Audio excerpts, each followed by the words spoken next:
Emotional, Doc Willie Ong sa pagdalaw ng dating Pangulong Duterte. Patuloy nga ang paglaban at pagpapagamot ni Doc Willie Ong sa bansang Singapore, kung saan ang bansang ito ay tinuturing sa pinaka-the best at advanced pagdating sa pagpapagaling ng may mga cancer. Naging emotional nga si Doc Willie Ong sa balitang hatid sa kanila ang planadong pagdalaw sa kanya ng dating Pangulong Rodrigo Duterte. Hindi di umano siya makapaniwala na ganun siyang kahalaga para sa mga malalaking tao sa lipunan. Nagsabi din ng dating Pangulong Duterte na tutulong sila at ang kanilang pamilya sa anumang kailangan ni Doc Willie sa kanyang gamutan.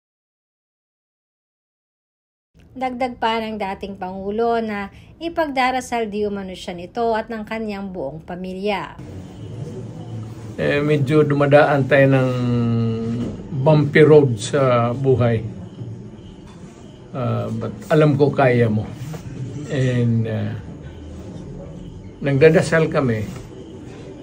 And most of all, our fervent wish is get well soon. Mabuhay ka.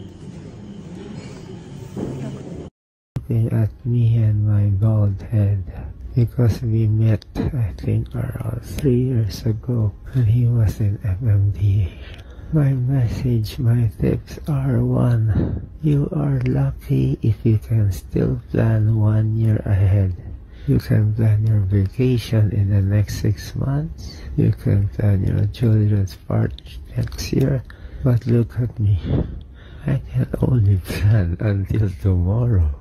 At most, I will plan until 1 or so weeks, because I do not know if I will still be alive next week. This thing in my stomach is so huge. Any sudden movement will give it pain, or it might break one of the blood vessels it is attached to. It is even, I feel, blocking my small intestine. So be happy if you can plan. Number 2, try to forgive your enemies. If you are in my situation, enemies do not matter anymore. I called 3 or 4 people who we can say is probably I had some friction with, but now it is all done. I mended family ties, friendship ties, and that made me so happy.